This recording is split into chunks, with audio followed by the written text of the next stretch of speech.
Hi everybody, and thanks for joining me today. So we're getting into the peacock's wing here. Yeah, where the brown feathers are starting to come in. I'm going to point out once again, I'm not starting at 0 because I sat down and made a video and I ended up with technical difficulties again. Second time this month. So yeah, ended up being unusable. So as usual, if I repeat myself, sorry, because I can't remember what I said this time versus last time. Oh, I'm not happy. I accidentally hit pause on the recording on my tablet instead of stop, and unfortunately when you do that, it messes up the entire file and it becomes completely unusable. So yeah. Oh, and now we have a knot to start with. That's great. Yeah, it's just marvelous.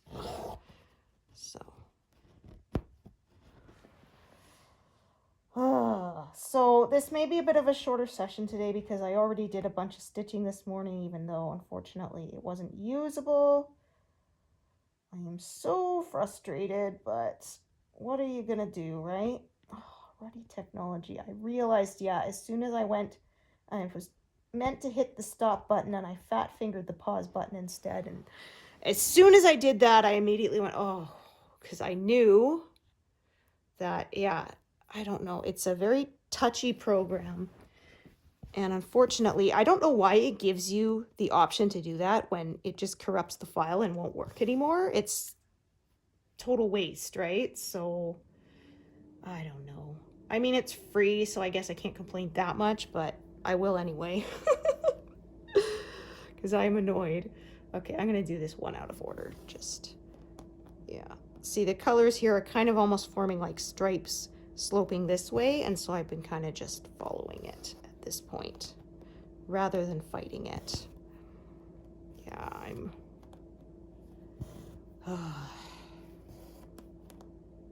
Oh well. What you gonna do, right? Yeah. So... Yeah, it is definitely winter today. You're probably gonna hear my heat running quite a lot this time. With the wind chill, it is below -50, and that's, yes, -50. And in a couple days, they're saying wind chill values may reach as low as -55, which will be, if it does, will be the coldest I have ever felt. Yeah. So far, the coldest I felt was -53. Yeah.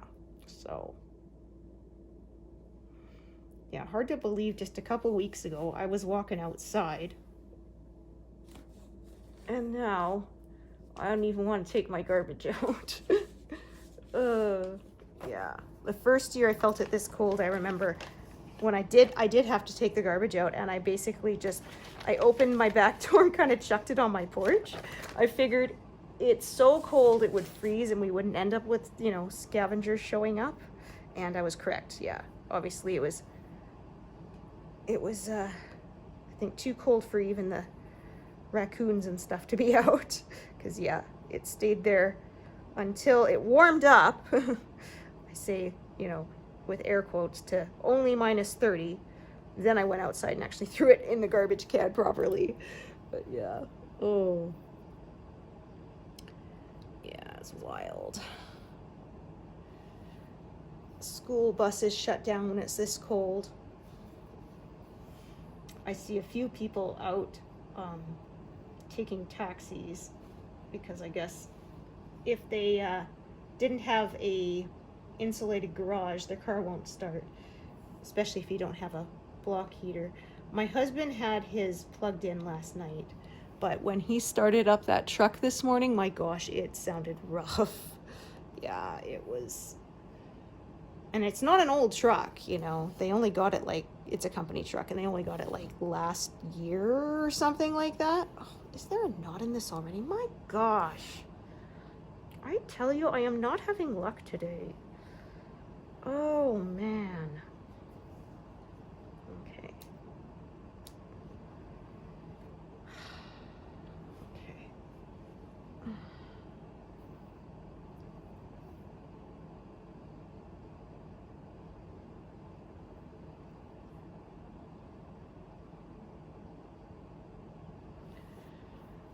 Ugh, just one of those days, I suppose. Fortunately, I don't have to go anywhere, but yeah. Yeah, and then our school district, they're having a 1-day strike. It's too bad it isn't on a, when it's this cold. When they have the strike, it's supposed to be warmer. And it's on a Tuesday, so I said, yeah, it's too bad it's not a Monday, right? It'd be more like a long weekend, but oh well. When I was a kid and in elementary school, we had a teacher strike that lasted for like 3 weeks. Yeah. And I remember every morning we had to get up and, watch the local news and watch the ticker going across the bottom to see when or if our school was open or not yet. Yeah. We didn't mind at first, obviously, but yeah. By the end, we actually were getting quite bored and ready to go back. And yeah, for the rest of the school year, it was very rushed. Having to, fit the 3 missing weeks of material in before the end of the school year. So, yeah, we did a lot less art and such that year, and it was more focused on math, science, and English. Yeah.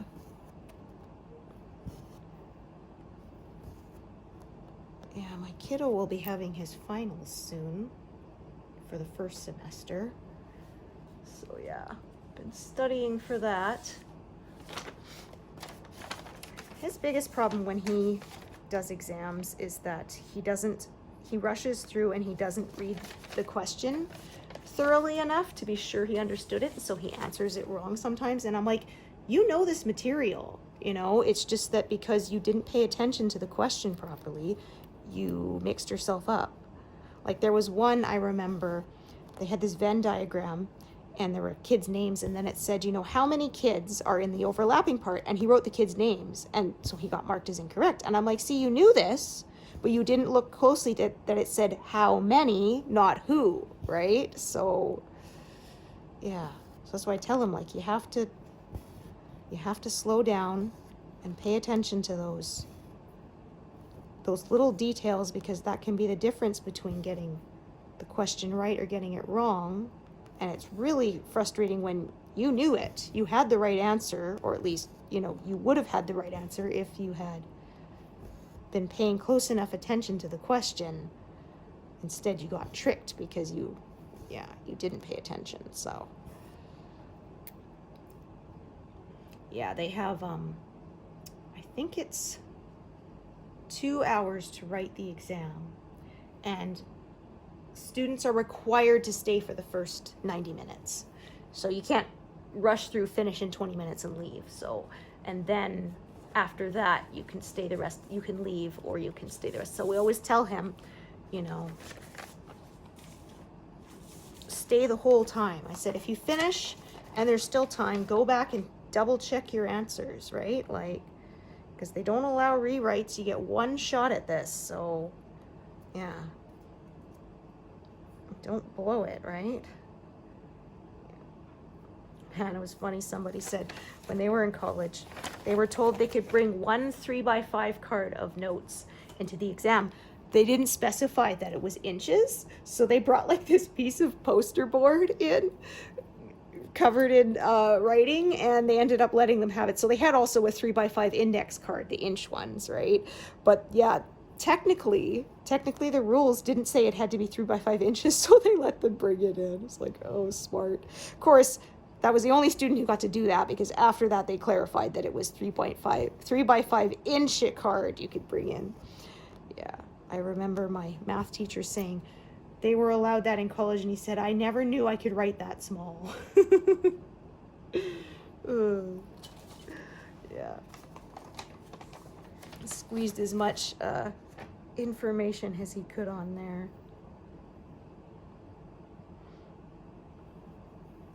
Yes, it's kind of frustrating though, because the way they test a lot of stuff, it's more checking if you have memorized the material rather than actually you understood the material. Yeah. Because, yeah, I had times like people said, oh, you're good at math because I tested well. I said, well, no, I'm very good at memorizing and repeating. That doesn't necessarily mean I actually understood the material. Yeah, so I remember they pushed me to go into calculus because, well, you got 90% in Math 11. I'm like, yeah, but it's hard to explain that you could get that mark but not really understand it. And yeah, calculus, I barely passed. It pulled down my whole grade point average. And I mean, it's not like I was going to go into rocket science or anything, so what did I need calculus for? It was more my parents wanted me to, and I think they wanted to be able to brag that my daughter's taking calculus, and I wanted to drop that course and they wouldn't let me. And I dropped one other course that I didn't need because I tried computer science because they said, or computer programming or something, because they said that there's a lot of careers in it, but I don't have a brain that works like that because that's a very math brain kind of thing, which I do not have. And but they would not let me drop calculus. But I mean, I was a high school senior. If I'd walked in and said I'm dropping this course, they would have dropped me and there wouldn't really have been anything they could do about it. And now I would have, but yeah, I was too cowed at that time to stand up for myself and refuse. So, because yeah, there were a few other kids who they dropped the course, as in they were no longer taking the course, but they audited the course, so they sat through it so they could experience it, but they didn't have to take the tests, or if they did, it didn't go on their transcript. So yeah, I'm like, that was over 20 years ago, but I'm still kind of sore about it. Because yeah, I got a C in that course and everything else was A's and B's, so it was like, a black eye on my transcript. I mean, not that it matters that much. I tell people, yeah, they worry a lot more about your grades when you're in high school than as opposed to when you're out of them. Being on the honor roll doesn't help you get a job, I found, at least in my experience. Because yeah, I remember trying to get my first full-time job after high school. I must have put out 70 resumes before I got even one interview, and then of course I didn't get the first one, and oh yeah, it was a nightmare. So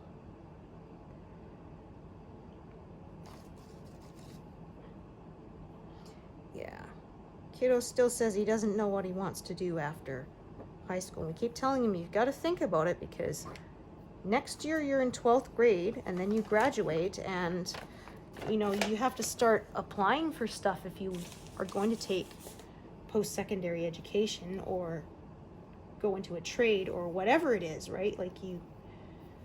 I mean, you don't have to. I know there's people who take gap years and stuff, but still, I mean, it's something that you should be thinking about at your age, right?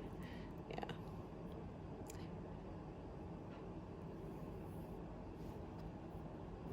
And especially, like I said, with the cost of, post-secondary education these days, you want to make sure that you know what you're going to do and that you pass it the first time, because yeah, it's not cheap. I did not pursue a degree.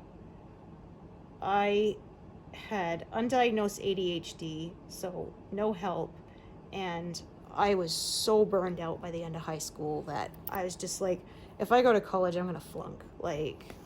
And there's people like, but you did so well. I'm like, yeah, but it took everything I had, You can't run on adrenaline forever. And that's basically how I passed everything in high school.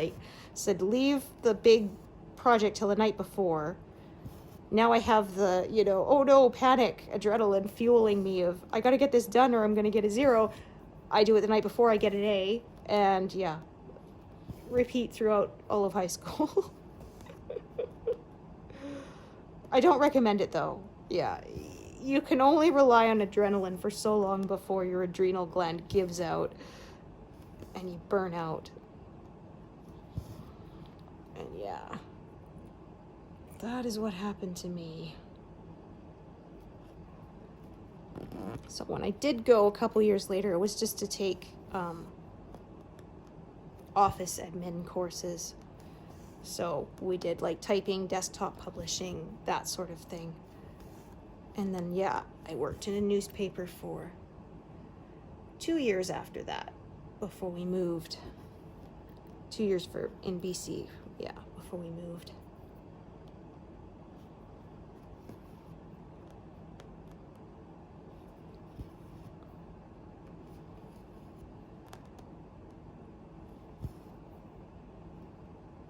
Yeah, that was a busy time because I was taking those courses, and then my now husband and I were planning our wedding at the same time, and yeah. Oh, we always say now if we had to do it again, we would just elope. Like, we had a small wedding. It wasn't a huge lavish affair or anything, but still, it's so stressful that, yeah, I'm like, if we had to do it again, we would so just go to City Hall and be done with it. Oh. And I moved like twice that year. Yeah, because I was living in this one apartment, which honestly, it probably was a legal apartment. Like, they'd taken basically like a storage space and turned it into an apartment, because I had one tiny window that, like, I don't think it was even big enough to escape through if there was a fire, which, you know, is not legal. They said, like, I remember when we were looking at houses, this guy said, this legally can't be used as a bedroom because it doesn't have a window. And if there's a fire, the person would end up trapped inside, right? Basically, bedrooms are required to have windows for exactly that reason, so that if there is a fire, the firefighters can come in through the window to rescue you, because sometimes the rest of the house is, you know, too engulfed. And so, yeah, I don't think that apartment was legal. It was an awful hole, yeah. And, yeah, I lived there for just a couple of months. It was the cheapest place, and then after that, because this was when my husband and I were engaged, after that he just said, you know, let's find you a better place. I'll help you with the rent, you know. I don't care. I just want you living in a nicer, safer place, you know, because at the time we weren't living together. He was in military barracks, and I couldn't move in with him, right? Because you had to be in proper married housing, and we weren't married, so we couldn't apply for that yet. So, yeah. So then we moved to a place, and it was nicer. It had a balcony and everything, and a porch door and a balcony, which was really nice. So, yeah, because like I said before, I'm someone who needs sunlight, so that first place was not good. Yeah, it was very depressing. But I was sort of desperate to get out on my own at that point, out of my parents' house, so I took the first cheapest thing that was available. Yeah.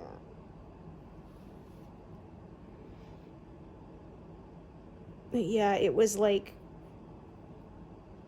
more like a bachelor pad than an actual, because it was called a one-bedroom apartment, but like it didn't even have a bedroom door. Yeah, it had like a bedroom area, a little nook, and then like a living room area, dining room area. The only door in that whole place was on a closet and on the bathroom, and that was it. And the bathroom, I remember, had been installed terribly, so the door banged into the toilet when you opened it, and there was a big dent where, yeah, it was, yeah, like I said, it was a hole. It was not a nice place at all. So then we moved into the nicer apartment for a few months until we got married, and then after we got married, we were able to apply for the military housing. So then I moved there again. Yeah, luckily none of these places they didn't have you sign a lease for like a year, so we weren't locked in. It was month to month. And yeah. Then we moved to the military housing. Then we lived there for a couple of years. Yeah. Which was a much nicer situation to live in. Yeah, that was when we had to buy our own appliances, though. They didn't come. That was one thing that was the drawback with the military housing. It was cheaper, it was bigger than an apartment, but appliances and, of course, your utilities were not included. So, yeah, so I think even though it was a couple $100 cheaper a month, in the end, we kind of broke about even because of the extra expenses of those. Because, of course, at the time, we had basically no money, so we couldn't buy our appliances outright, so we had to finance them. And it took us like a year to pay them off. And, yeah. But if you broke even, well, you'd much rather live in a place that has 3 bedrooms than a place that has 1, right? Yeah. I remember, too, the apartment manager, because we gave him notice that we were moving out, and he brought some people by to see the apartment. He didn't even warn us. They didn't even knock. He just used his key and came right in. And I was in the middle of cooking dinner, but I said, we were newlyweds. Like, that could have been really awkward, right? Like, I didn't say anything at the time, but it was just like, what the heck, dude? Like, you at least call them. We were home. And say, hey, by the way, I'm bringing some people to see your apartment today. Okay, sure, you know, at this time. Or, you know, at least knock so you can make sure everybody's decent before you just open the door. My gosh. Yeah. Oh. But it wasn't too bad. That place, yeah. Yeah, and that was one nice thing, of course. Once we were in the military housing, yeah, we had to pay to buy a washer and dryer, but at least that meant then you could do laundry whenever you wanted, right? Because in the apartment building, they locked the laundry room at like 8 p.m. And I remember I'd forgotten about my laundry for most of the day. I remembered at like 7:30. Of course, there wasn't time to run it through the dryer, so we have this picture of our kitchen cabinets all with laundry hanging off them because we didn't have a laundry drying rack at the time. Oh, it was very classy. Yeah. Oh dear.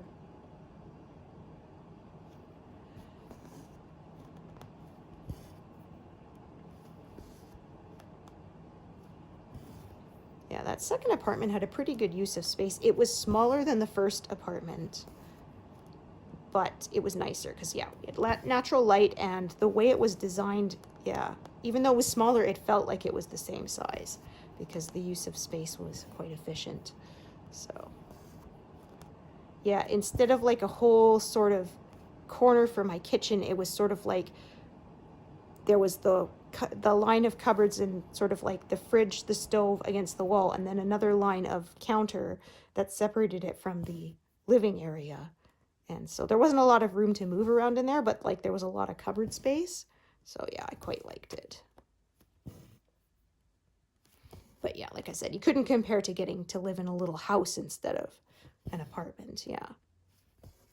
I remember the first night in, I was like whispering so we don't bother the neighbors because it was later at night. And then I was like, oh yeah, I can talk in a normal voice. We don't have any downstairs neighbors, right?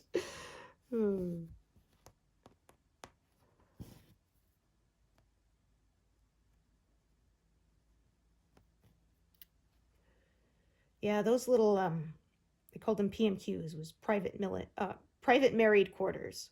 That's what it was short for. And yeah, they're all gone now.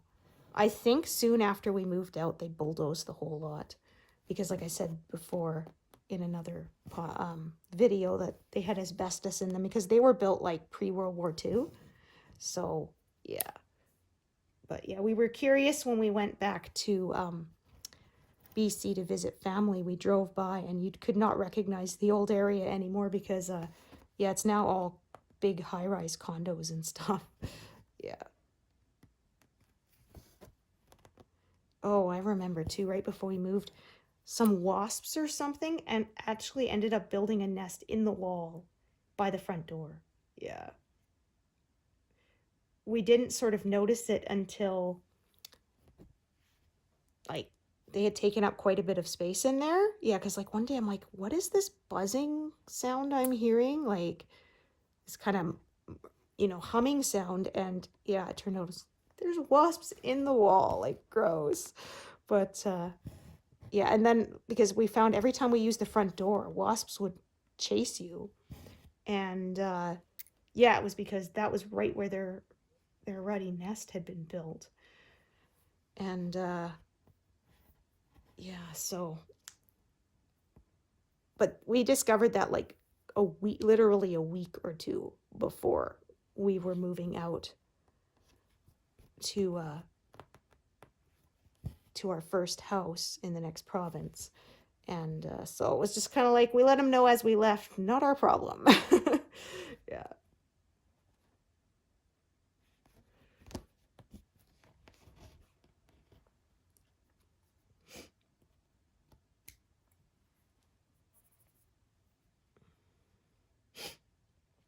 Yeah, it was kind of nice. We, after we moved in, we had some other people move in next to us who were old-time military, like he'd been in for like 15, 20 years, and their kids were all grown, so they kind of adopted us. Yeah, because some of their kids had moved away, and so they weren't nearby, and we live right next door to them, so yeah, it was quite nice. They kind of, like I said, kind of adopted us, so yeah. They had barbecues a lot and invited us over, and we had them over to watch movies, and yeah. They were the ones we asked to water our flowers when we went out of town. Yeah, it was quite a mix because my husband was Army. Some people were Navy, and they actually had a couple of RCMP families living there. I guess it's all, was all government housing. So yeah, if you had a government job, you could apply to work there. Or to live there, I should say. Yeah.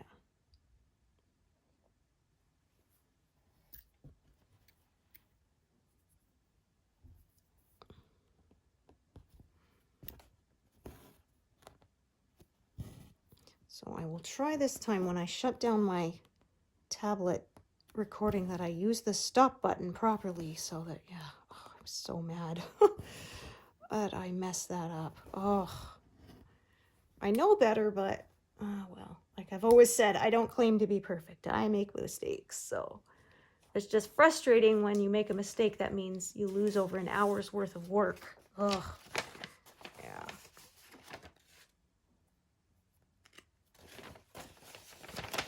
Yeah, I don't know, like I said, why they have the pause feature on there when it doesn't work. It just gets corrupted. It's like a trap.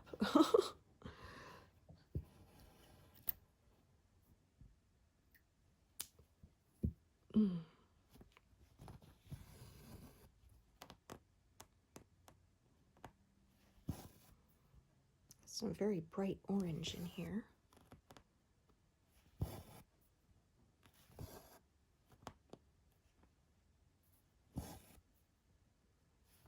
Yeah, it's funny saying that my husband was in military housing because they were in some smaller little houses, not actual like barracks. And so it was like a 3-bedroom house. So 3 guys got to live there. And they had, of course, shared, kitchen and bathroom and stuff.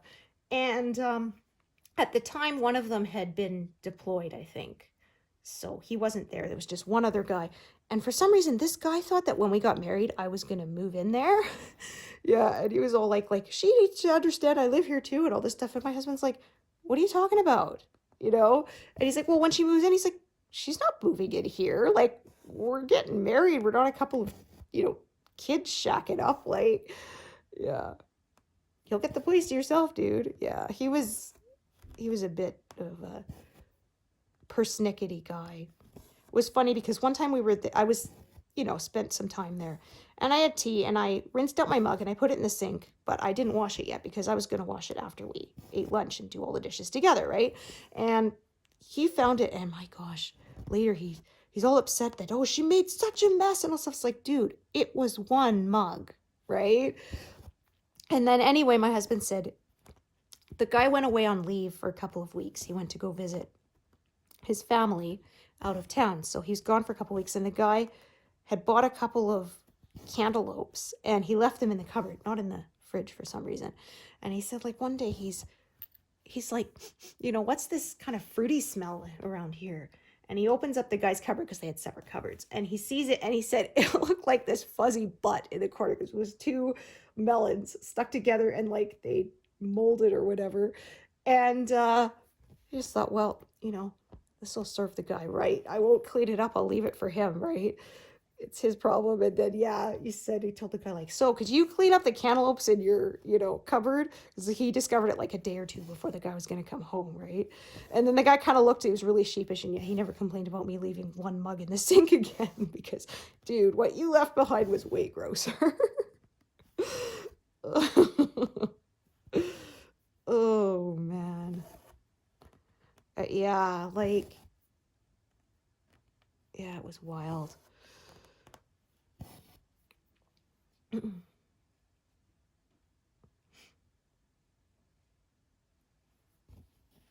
Yeah, my husband said the guy had bought some stuff and defaulted on it, and the repo guys came and tried to take my husband's TV, claiming it was the guys and that they owned it, and it was my husband's. He'd bought it, and he said, yeah, you had to say, I'm calling the MPs to have you escorted off the premises because you can't steal my TV. That's not his, it's mine.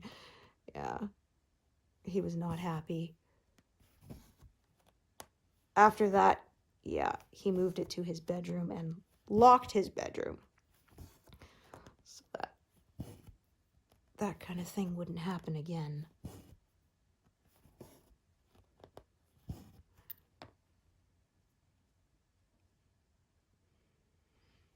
Okay. So yeah, I'm not really stitching diagonal today, just because the colors aren't lending themselves to that. I'm just kind of following them. As usual, sort of just growing out from the established edge, not necessarily in a straight line, but still trying to not close in as much as possible.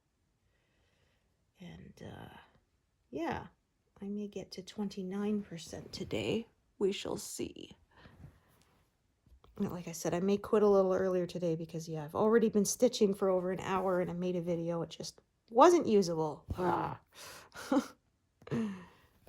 already frustrating.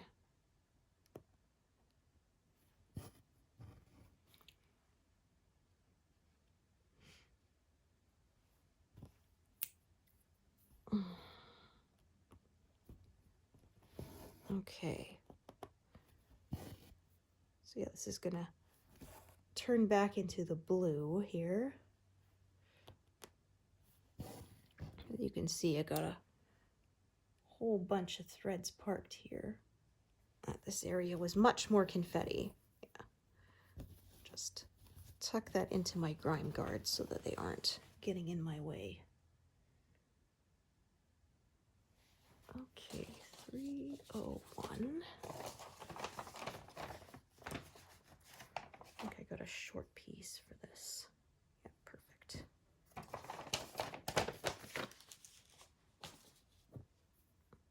Yeah, when I was in college, we had to give a presentation before the class, and it could be about any subject that you wanted it to be. We weren't limited to. And so I did mine on what it's like to be partnered with someone who's in the military. Yeah. And I remember saying that I opened with, I never thought this would be a topic I'd be talking about because I always said I would never date anyone in the Army. But by the time I found out that my now husband is in the Army, it was too late. And everybody said, aw. Yeah, we had one student, she was from China, and she was talking about her previous experience of going to college there, and wow, it was so different. Like, they had to live on campus, and they had to be subject to inspections that if your place was considered to be too messy, you would actually lose marks. You were only allowed to go away on the weekends.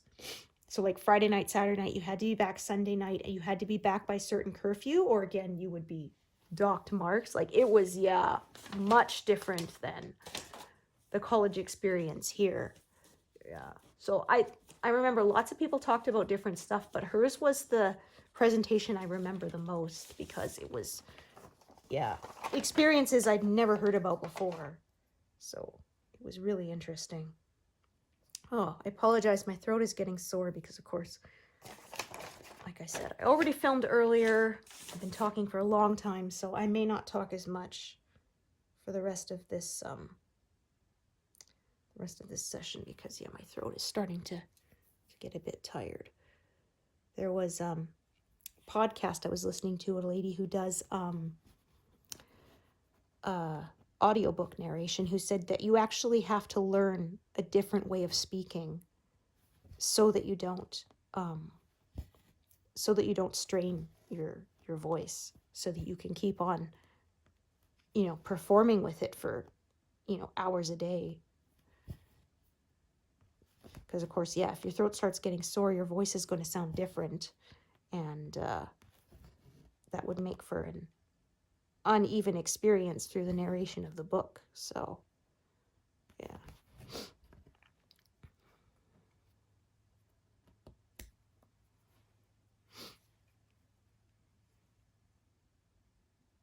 Yeah, she was talking too about when she had to read parts that were really sad and how you have to be really careful not to sniffle, and that she would just sort of hold it in until the end of the chapter and then just be like, okay, sorry, and then have to take off like her mic and her headphones to blow her nose and stuff so that it didn't, the recording technician didn't have to hear that really loud in his ears. Yeah.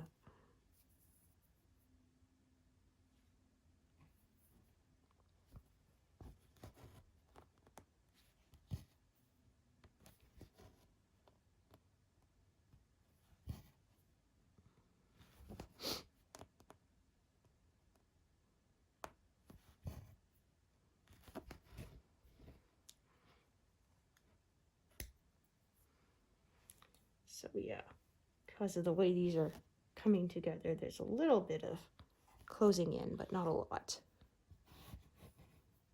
Again, still trying to sort of just grow out from the established edge here, not like scattering all across. So I'll stitch it sort of if it's touching something already stitched. Then yeah.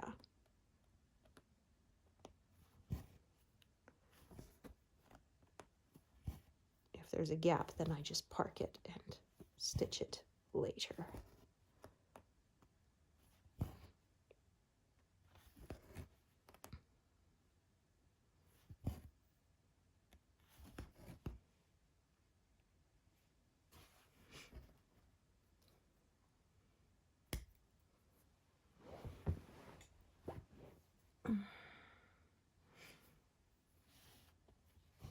Oh yes, I decided to do 2 threads because they kind of branched off. So one carrying across the bottom and one sort of carrying across the top.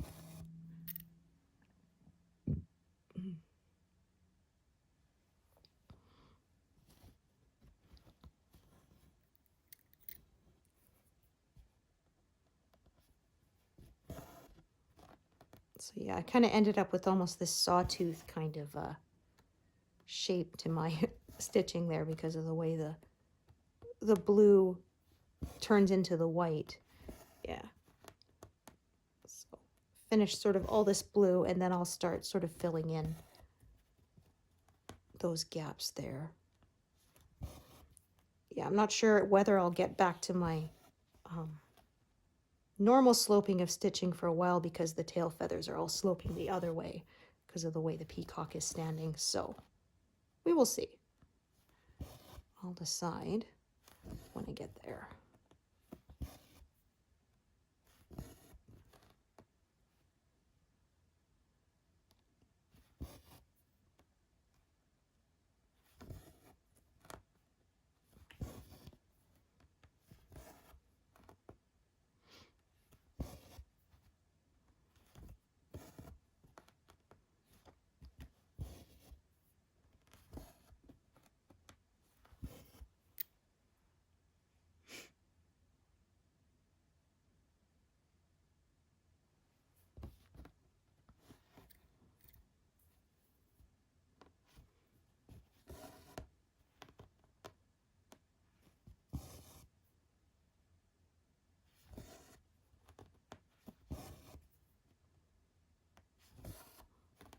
Again, because of the way this light blue is breaking up this darker blue, I sort of separated it into different strands. But this is such a big area of this navy blue that I would need more than one strand anyway, so.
Oh, we're at 28.99.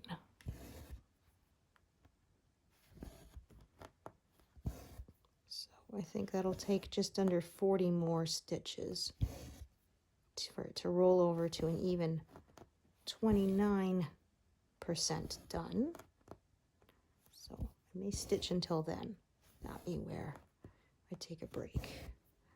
Yeah, I will try to make some longer sessions for you later in this month. Just things have been getting in the way. I've been getting sore arms and had to quit, and then yeah, technical difficulties. So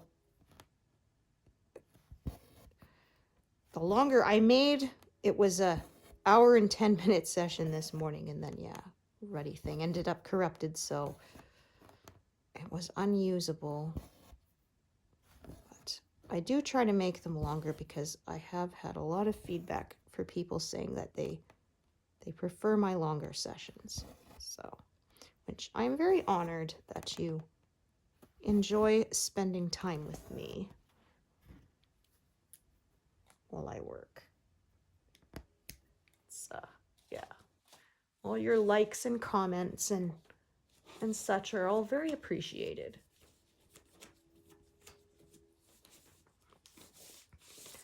Yeah, past 4,000 subscriptions or subscribers at the beginning of the year, and yeah, I'm just kind of mind blown that many people have enjoyed my content. I'm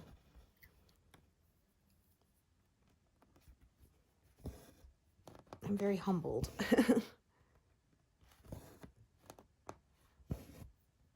So this was just sort of something I started as a lark to see what would happen.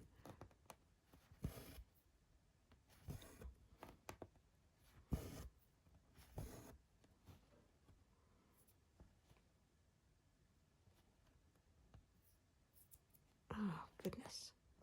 There's a hair that is really stuck in there. There. For some reason, I couldn't get the grip with my left hand. There, I had to use my dominant hand. Okay,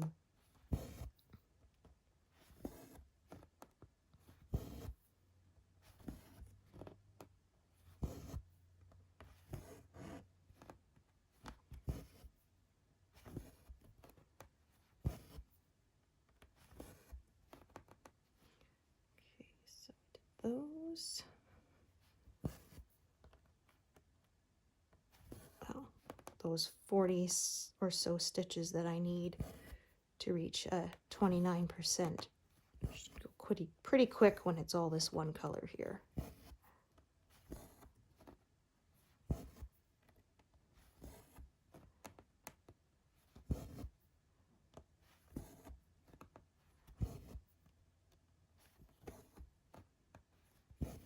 Yeah, so I think I will be moving my frame again by the time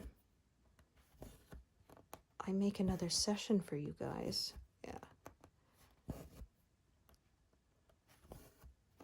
And then we will be finishing off the white parts of his wing that are showing here. And then some sky, and then some tail feathers. Yay! Which is the part I have been most excited to reach. Not a lot of tail feathers in this pass, but some. Although, I enjoy the entire process. Even the boring background.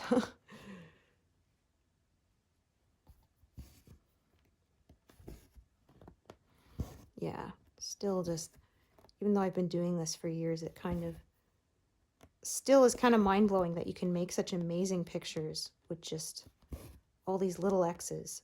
Yeah. People get intimidated, but I'm like, if you can cross-stitch a smaller piece, you know, bigger piece is just the same thing, just more X's, but it's the same techniques, really. I think more difficult is switching from, say, like the sampler style to the full coverage. Yeah, I found that sort of the biggest transition. My first full coverage piece was 60,000 stitches before I started tackling these huge pieces here. This one's over 300,000. But once you do a full coverage piece, yeah, like I said, your technique ends up pretty much the same. So there we go, 29% even. Like I said, my voice is getting sore, so I think this is where I'm going to take a break, even though I didn't quite make an hour. I apologize, but like I said, technical difficulties just got in the way. I'm hoping next time I won't have any, and I will try to make a longer session for you all. But anyway, thank you so much for joining me today, and I hope to see you here next time. All right, thanks everyone.